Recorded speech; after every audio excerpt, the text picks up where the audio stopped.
പഠിച്ചു കഴിഞ്ഞ് ഉടനെ പഠിപ്പിക്കാൻ വരിക എന്ന് പറഞ്ഞാൽ നമ്മുടെ ഫ്രണ്ട്സാണ് നമ്മുടെ സ്റ്റുഡൻസ്. പക്ഷേ അവർ വളരെ നല്ല രീതിയിൽ സഹകരിച്ചു, സഹായിച്ചു. എന്നിട്ട് അവർ വന്ന് പറയും ചിലപ്പോൾ, ഇത് അടുത്ത മുറിയിൽ മറ്റേ ഡിപ്പാർട്ട്മെൻറ്റിലെ ടീച്ചേഴ്സ് ഇരിക്കുന്നു, how you are handling the class എന്ന് നോക്കാനായിട്ട് അവരിയ്ക്കുന്നു എന്ന് ഇവർ വന്ന് പറഞ്ഞു തരും. ബുദ്ധിമുട്ടുണ്ടായിരുന്നത് ഫ്രഞ്ച് പഠിപ്പിക്കുന്നത് പകുതി ഇംഗ്ലീഷിലാണ്, ട്രാൻസ്ലേഷനും എക്സ്പ്ലനേഷനും ഒക്കെ.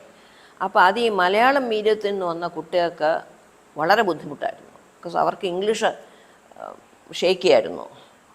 അപ്പോൾ അവർക്ക് കുറച്ച് പ്രത്യേക പരിഗണന കൊടുത്ത് സഹായിച്ച് അങ്ങനെയാണ് ക്ലാസ്സുകൾ എടുത്തുകൊണ്ടിരുന്നത്. കൊടുക്കാൻ പരീക്ഷ ആയപ്പോഴത്തേക്ക് നമുക്ക് വെപ്രാളമായി.